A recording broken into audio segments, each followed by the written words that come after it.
Le jardin intérieur. Une histoire zen sur le soin de soi.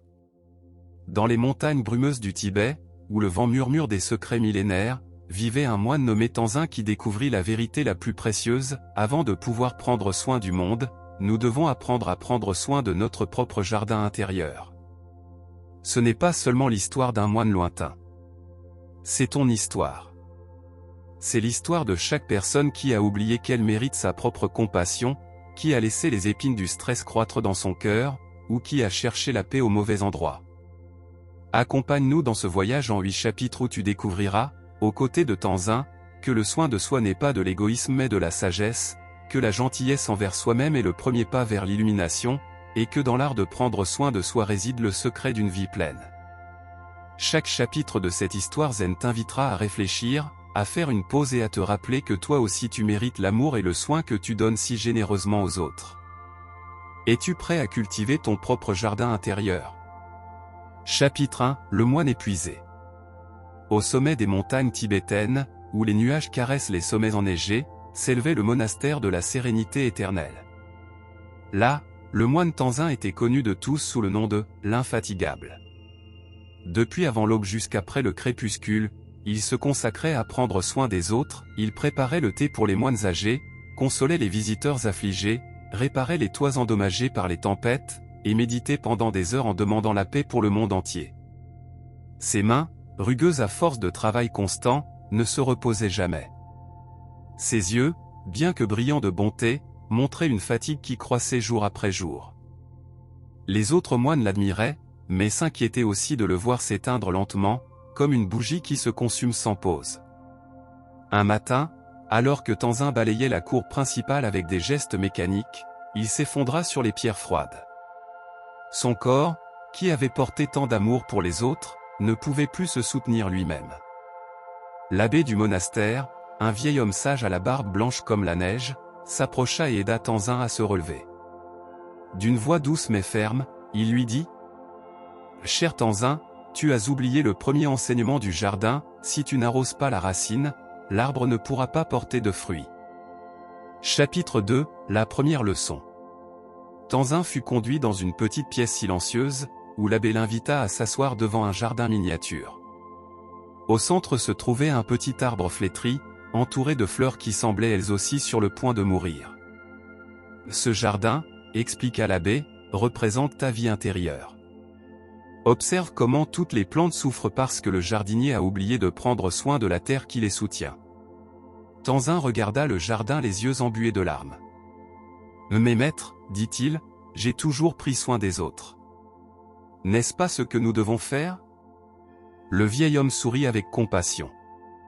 Et dis-moi, cher disciple, si ta lampe n'a pas d'huile, comment peut-elle éclairer le chemin des autres? Si ton puits est sec, comment peux-tu donner de l'eau aux assoiffés? Pour la première fois depuis des années, Tenzin se tut. Les paroles du maître pénétraient son cœur comme des gouttes de pluie sur une terre sèche. Le soin de soi, continua l'abbé, n'est pas de l'égoïsme. C'est une responsabilité. C'est honorer le don de la vie qui t'a été donné. Ce n'est que lorsque ton jardin intérieur fleurit que tu peux réellement partager sa beauté avec le monde. Tenzin sentit quelque chose de profond s'éveiller en lui, comme si une graine endormie commençait à germer. Chapitre 3, apprendre à écouter. Pendant les jours suivants, l'abbé enseigna à Tenzin la première pratique du soin de soi, l'écoute intérieure. Chaque matin, avant toute autre activité, Tenzin devait s'asseoir en silence et demander à son corps et à son cœur. « Que as-tu besoin aujourd'hui ?» Au début, Tenzin n'entendait que du bruit. Son esprit, habitué à se concentrer sur les besoins des autres, ne savait pas comment écouter sa propre voix intérieure. Mais peu à peu, comme celui qui aiguise son oreille pour entendre le chant d'un oiseau lointain, il commença à discerner de subtils murmures. Un jour, son corps lui demanda du repos. Un autre jour, son cœur implora des moments de joie. Parfois, son esprit avait besoin de silence, et d'autres fois, son âme réclamait une connexion. « C'est étrange, » dit Tenzin à l'abbé lors d'une de leurs promenades du soir. « J'ai toujours pensé connaître mes besoins, mais maintenant je me rends compte que j'étais sourd à ma propre voix. » Le maître acquiesça. Lorsque nous courons constamment vers l'extérieur, nous perdons la capacité d'écouter vers l'intérieur. Le soin de soi commence par cette écoute sacrée. C'est le premier cadeau que tu t'offres, ton attention à toi-même. Cette nuit-là, Tenzin dormit plus profondément qu'il ne l'avait fait depuis des années. Pour la première fois, il avait honoré non seulement ce qu'il devait faire, mais ce qu'il devait faire pour lui-même. Chapitre 4 – Les limites sacrées. Au fil des semaines, Tenzin découvrit quelque chose qui le troubla profondément. Il avait vécu toute sa vie sans limite, comme un jardin sans clôture, où quiconque pouvait entrer et prendre ce qu'il voulait. L'abbé le conduisit au jardin réel du monastère, où chaque plante avait son espace défini et protégé. « Observe », dit le maître en désignant une belle rose. « Cette fleur ne s'excuse pas d'avoir des épines. Ses limites ne la rendent pas moins belle, elle protège sa beauté afin qu'elle puisse s'épanouir pleinement. » Tenzin réfléchit à toutes les fois où il avait dit « oui », alors que son cœur criait « non », à toutes les occasions où il avait donné au-delà de ses possibilités, croyant que cela faisait de lui une meilleure personne.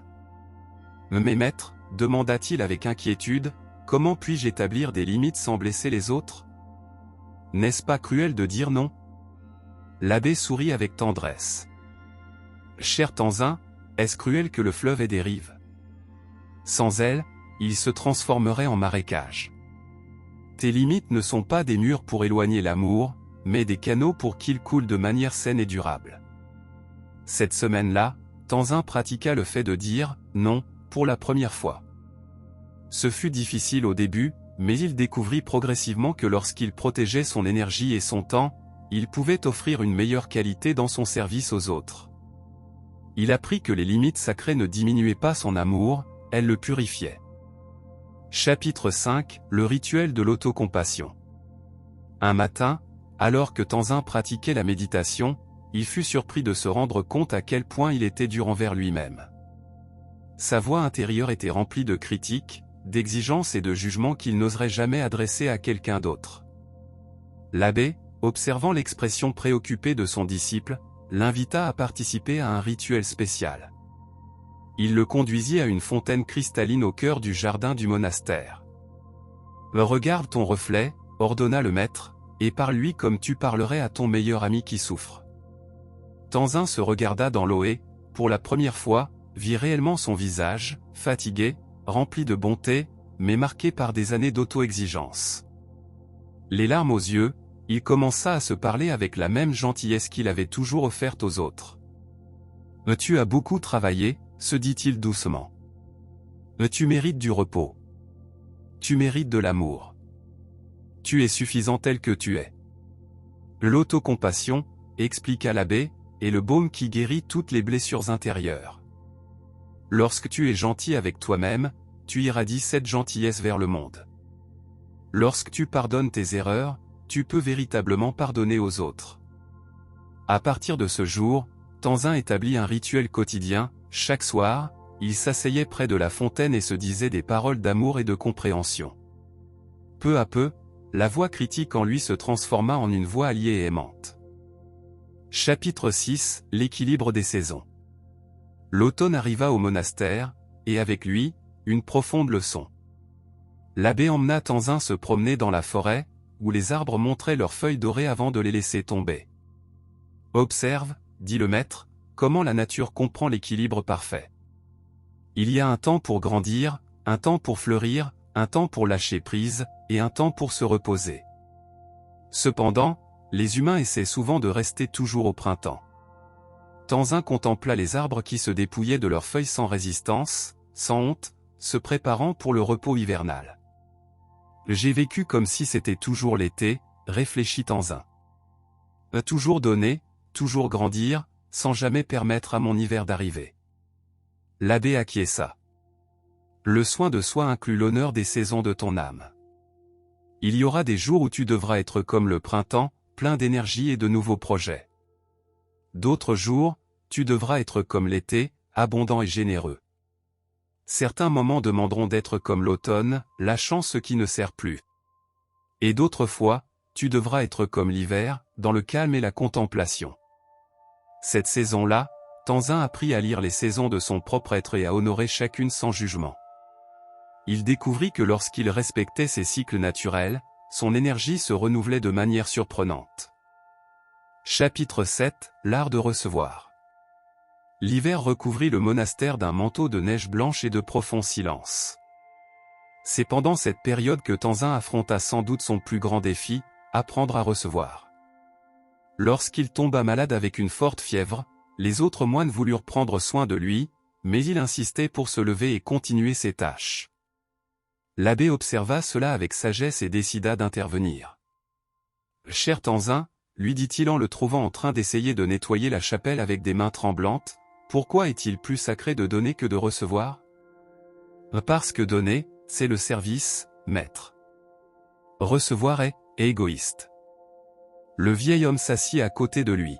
« Je vais te révéler un secret, lorsque tu refuses de recevoir, tu prives les autres de la joie de donner. Lorsque tu insistes pour être toujours la rivière, tu ne permets jamais aux autres d'être la pluie. » Cette perspective révolutionna la compréhension de Tenzin. Il se rendit compte qu'il avait été déséquilibré, piégé d'un seul côté du flux naturel de l'amour. Pendant sa convalescence, il pratiqua le difficile art de recevoir, accepter la soupe qu'on lui préparait, permettre aux autres d'accomplir ses tâches, recevoir des paroles d'affection sans sentir qu'il devait immédiatement les rendre. Recevoir avec grâce, découvrit-il, est aussi une forme d'amour. Cela permet à l'énergie de circuler et de compléter le cercle sacré du donner et du recevoir. Chapitre 8, le jardin intérieur fleuri. Le printemps revint au monastère, et avec lui, une transformation visible chez Tenzin. Ses yeux brillaient d'une lumière nouvelle, une lumière qui naissait non seulement de sa bonté envers les autres, mais de l'amour qu'il avait appris à se donner à lui-même. Un jour, alors qu'il se promenait dans le jardin qu'il entretenait désormais avec un équilibre parfait prenant soin à la fois des besoins des plantes et des siens, un jeune moine épuisé et découragé s'approcha de lui. « Maître Tenzin, dit le novice, je suis si fatigué. Je travaille toute la journée à servir les autres, mais je me sens vide à l'intérieur. Que fais-je de mal ?» Tenzin sourit avec compréhension et compassion, se rappelant son propre chemin. « Cher frère, tu ne fais rien de mal. Tu as simplement oublié d'arroser ton jardin intérieur. » Il le conduisit au même endroit où l'abbé lui avait montré le jardin flétri, mais maintenant toutes les plantes fleurissaient dans un splendide éclat.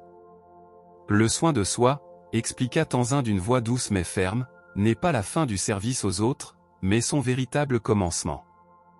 Lorsque tu prends soin de toi avec la même dévotion que celle que tu offres aux autres, ton amour devient infini et durable. Il enseigna aux jeunes moines les pratiques qu'il avait apprises, l'écoute intérieure, les limites sacrées, l'autocompassion, le respect des saisons de l'âme, et l'art de recevoir. Souviens-toi, conclut Tenzin, tu es le jardinier de ta propre vie. Personne d'autre ne peut arroser les racines de ton être.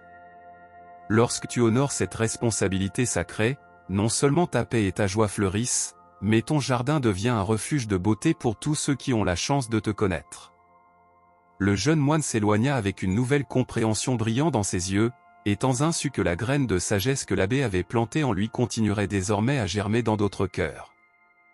Ainsi, le jardin intérieur de chaque âme peut fleurir lorsqu'il est arrosé d'amour propre, créant un monde plus beau, une vie à la fois. Cette histoire zen nous rappelle que le soin de soi n'est pas un luxe, mais une nécessité, ce n'est pas de l'égoïsme, mais de la sagesse. Dans notre culture qui glorifie le sacrifice constant, nous oublions que pour illuminer véritablement le monde, nous devons d'abord maintenir allumée notre propre flamme. Puisses-tu trouver dans ces pages l'inspiration pour commencer ou approfondir ton propre voyage vers un jardin intérieur florissant. Souviens-toi, tu mérites le même amour et le même soin que tu offres si généreusement aux autres.